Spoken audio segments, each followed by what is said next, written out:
Hey everybody. I felt led to do today a video for those of us that are, as I did a video earlier, we all are called to ministry, but those that are in the depth and the deep waters with ministry, deliverance ministries, wherever God is calling you to be, that the Lord is doing some new things. And He gave me a dream that was so significant. I'm going to share the dream with you, and then I'm going to give you the interpretation. So, most of you know that I have a deliverance ministry. And in this dream, I was doing the deliverance ministry. And I was in an office, and there was three desks. And there was a desk where another person was at. And then there was a third desk that nobody was sitting in. So I was doing a deliverance where I had three different people in a deliverance with me, and they were family members, and yet I knew that some of them weren't actually related by blood. And I was trying to do this deliverance, and I thought, why is this not going well? And I feel like that I'm talking more than I'm doing any deliverance. And right then, the third person walked in to sit at the desk. I know this person. They are well known in the deliverance ministries. And as soon as this person came in, I was so distracted. I literally had to shut the deliverance down. So once I left the room, I got in this truck, and it was a huge, oversized truck with huge tires.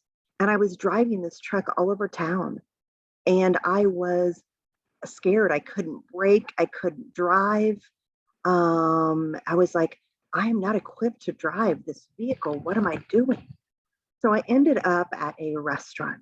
And at a restaurant, I had this long table with a lot of my friends and those in our ministry. And I was sitting there, and down below, there was another table. I don't feel led to share who the family member was, but it was a family member of mine at another table down below us. So I went down to this family member, and I said, I've been trying to drive this big truck with these tires. I'm lost. I feel ill-equipped to drive it, and I don't know where I'm going. And they gave me directions. And after they gave me directions, they gave me a kiss. And it was not a passionate sexual kiss. It was a kiss of approval. And I knew that the Lord was doing something. I got back in that truck with those big old tires, and I was able to take that truck wherever I wanted to go. The brakes were working, the steering was working, and I had no fear. Guys, the interpretation of this dream, I truly feel, is many of us and our ministries, we are treading in new waters that we know nothing about. In fact, I was trained in a deliverance ministry for a year before I ever started my own. And there are some amazing things about that ministry. But the Lord has literally tweaked things with me and really showed me what's for me and what's not for me to use. And we are doing some things that the other ministry has not done. And God has downloaded some things to me that are a little different, that are not your typical how I was trained. But I'm telling you, the Lord is using our ministry. And some of these ways that I'm treading feel odd because we are almost rewriting the book. I felt very, very led. There are examples in the Bible of how God did deliverance when he cast demons out of people. And I feel like those are the stories that we need to go by. And that is how we need to conduct our deliverance ministries. And so I am doing some things, and we are seeing some things that other people are saying, wow, that is absolutely amazing. That God is working that way in your ministry. And it's a little scary to tread on ground that is unknown. But guys, I want to encourage you that we're all different. We all have a unique fingerprint with the Lord. And God calls us to do things differently. Guys, we got to be very, very important that what we've learned and how we're doing what we're doing and how we're ministering to others is not what you've learned by man, but is led by God. God told me years ago, if you're obedient in little, I will give you much. And so the last few years, I've really spent my time honing in waiting for the Father, asking for wisdom, asking for guidance, asking for direction. Not my will, but His will be done. Um, Knowing what things that other people trained me or showed me, whether they were of God, what the things that we needed to keep and what the things that we needed to throw out. And I'm just so thankful what God is doing in our ministry. But I want to encourage you today that God may put you in places that people have not tread. Their feet have not tread in certain places because you're unique and God has a unique plan for you. I also want to come against the spirit of comparison, that we are not supposed to compare ourselves to other people because we are unique and God uses us all differently. We all have different presentations.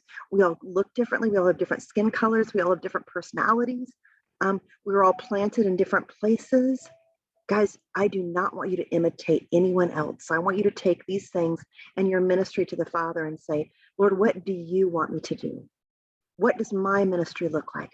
Lord, and you are the best teacher, and I need you to train me, Lord. I need you to prune me. I need you to humble me. I need you to guide me. Guys, and He will. He will. And when you are ready, if you're obedient in little, He will give you much. And that's what I'm seeing. And I'm so thankful for what God has done in my life, that I have, it's important to have advisors that you trust, but your number one advisor is God. And He will lead you, He will guide you, He will direct you. And He may cause you to go into unknown territory in terrain that you feel that you're not even equipped for. But God is the one that equips you. And it's scary, but I also think about those big wheels and the oversized tires, that I was able to tread new ground and pass where no one's been. Guys, and God is doing a lot of that within people, that He is taking you to places that is meant for you in your ministry and not necessarily for others, but that's how God wants you to tread in that new territory with His guidance, led by His word, and make sure anything that He gives you, it will be confirmed in His word. That if things that you believe that you're getting are not from God, are not found in His word, you need to throw them out. So I encourage you today to not be afraid, not compare yourself to others or others' ministries, that the Lord has a new path for you and He will help you carve it out if you're just faithful, if you're obedient, and if you seek His ways in your life. You must ask, you must seek, you must knock, and you must continue to do it till the Lord shows you what He has called you to do, who are your people, and what is your ministry. And do not get caught up in comparing yourself to other people. I love you guys. I hope this message touched you and encouraged you. I hope you have a wonderful rest of your week.